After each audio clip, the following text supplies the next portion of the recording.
Welcome back, listeners, to another episode of Susan Lopresti Wellness, Mind, Body, and Soul, the podcast where we explore the highs, the lows, and everything in between when it comes to a woman's life, her health, and all aspects of navigating the midlife landscape. I'm your host, Susan Lopresti, and today I want to talk to you about a spice that has been around for over 4,000 years. This spice is called turmeric, and it is known in India as the golden spice. So let's dive in and learn a little bit about the spice and how it could potentially help you on your healing journey back to optimal wellness. It's been nicknamed not just because of its bold yellow or gold color, but its associations also with prosperity, purity, and good fortune. Turmeric may be one of the most potent anti-inflammatory compounds ever examined, and evidence suggests that it may reduce the risk of just about every major chronic condition out there.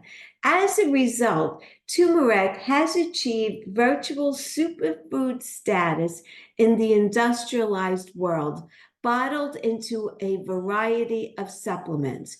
But is it effective in supplemental form? And if you can get it through your food, how much is enough? Can you get too much? And should you be concerned about lead exposure? So let's dive into the world of turmeric and explore the evidence about the health benefits and also the risk of this golden spice. So let's first dig into what is turmeric. It is a plant in the ginger family. Turmeric is native to Southeast Asia, where it is now grown commercially, primarily in India, and used as a cooking spice. As a spice, turmeric has this slightly bitter, pungent, and nutty taste to it, and its intense color can range from yellow to gold to bright orange. It's the main spice that you find in many curry powders, and it's the one that gives their distinctive color. Turmeric has both culinary and medicinal uses to it. Around the world, almost 1 billion people use this spice daily for cooking purposes. In addition to its culinary uses, turmeric is also used as a preservative for foods and as a coloring agent for mustards. Turmeric and extracts made from it are also consumed as a supplement, orally in a capsule or also in a liquid form, and you can even find it as a paste. So let's talk about turmeric nutrition. Like a lot of other spices, turmeric is a rich source of many essential minerals. These include iron, that's the variety that does not build up in your blood, copper, manganese, zinc, magnesium, and potassium. Fresh turmeric also delivers a small amount of fiber as well. Turmeric's big claim to fame, though, is its curcuminoids, the compounds that give the root not just its yellow color, but also many of the health benefits. The main curcuminoid is curcumin, which, despite its name, doesn't come from cumin. Curcumin is a polyphenol, a plant compound that acts as an antioxidant in our diets and also has disease-fighting properties. So let's look at the benefits of turmeric. Turmeric has anti-inflammatory benefits, like I mentioned. Curcumin is often used as an anti-inflammatory agent in Ayurveda and traditional Chinese medicine. And many studies have put this application to the test. Curcumin has also shown promise in reducing the effects of inflammatory bowel disease, IBD. It seems to work by helping to calm cells that are involved in inflammation. As a result, it's theorized that curcumin may be a treatment option for reducing IBD flare-ups. So anyone who has that condition really needs to look into that. It also has been found that curcumin is effective in lessening the pains of rheumatoid arthritis, RA, by reducing inflammation, swelling, and pain. There's another study that found curcumin supplementation helped reduce morning stiffness and joint swelling in patients with RA. Curcumin also shows great promise in treating and perhaps even preventing type 2 diabetes. A 2021 meta-analysis provided evidence that the compound may achieve these results by reducing inflammation and blood sugar levels. So this is really important stuff that needs to be investigated further. Because of curcumin's anti-inflammatory and other beneficial properties, it's being studied as a potential treatment for Alzheimer's and other neurodegenerative diseases. And there was a 2022 review article that reports that curcumin may also help people with early onset Alzheimer's lessen the sleep disturbances that often accompany this disease. Now, this is important because your body requires sleep to repair the brain and to clean out harmful substances. This is known as our lymphatic system. So each night while we're getting restful sleep, our body goes to work on clearing waste in the central nervous system of the vertebrae using a network of channels and cerebrospinal fluid.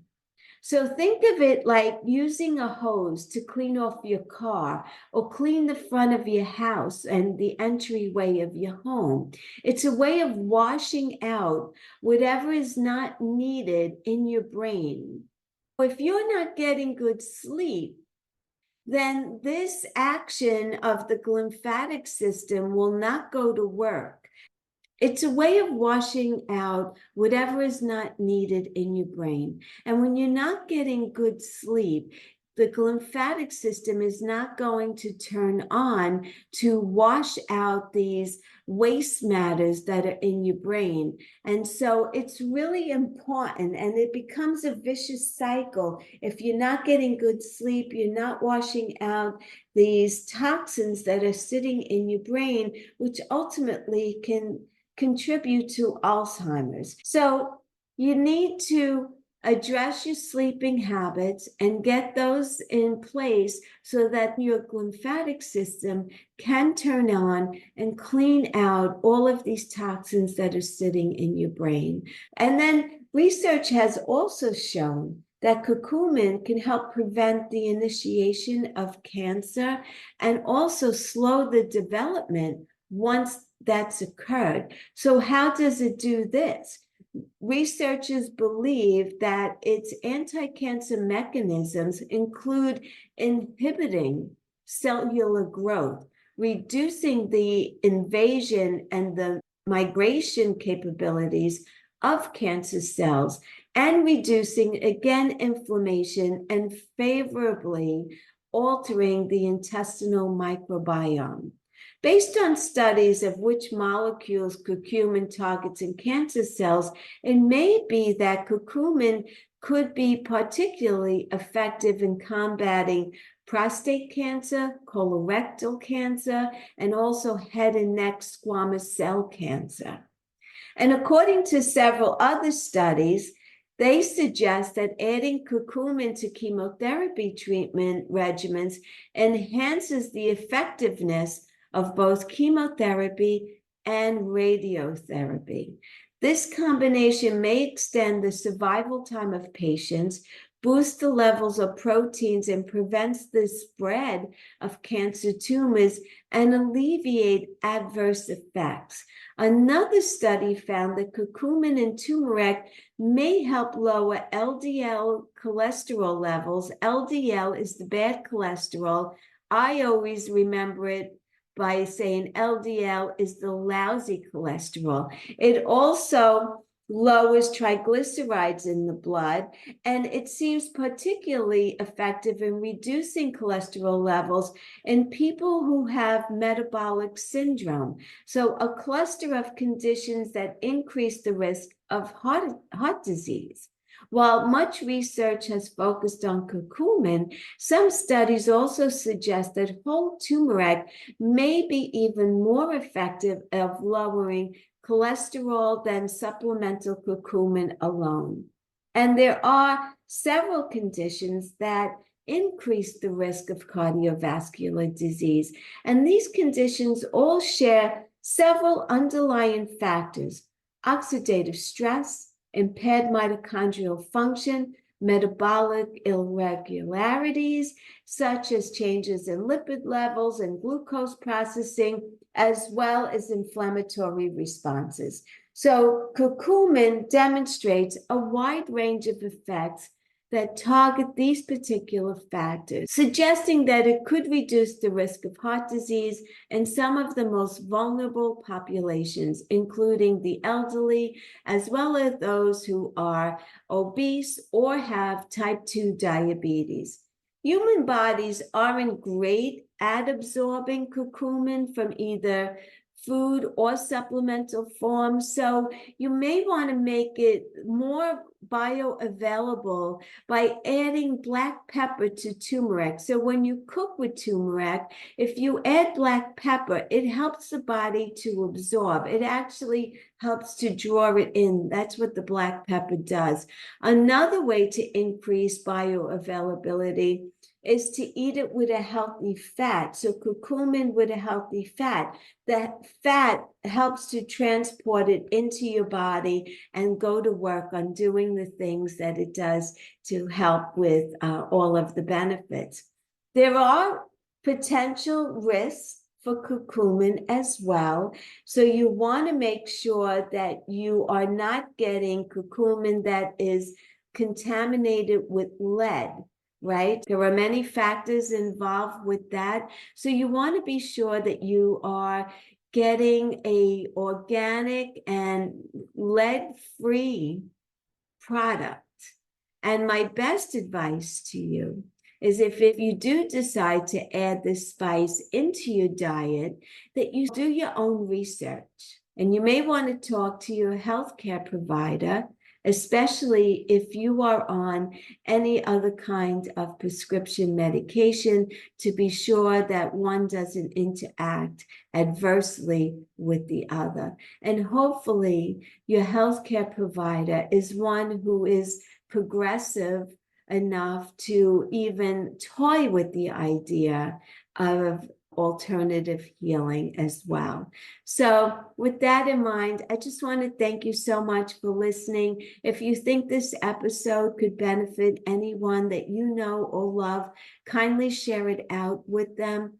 Please be sure to subscribe to my podcast so when new episodes come out, you will be notified and you could jump right on and listen and learn more ways of staying healthy and maintaining good health for many, many years to come, so we could enjoy our senior years and beyond and just stay well and happy. So until the next time, take good care, everyone.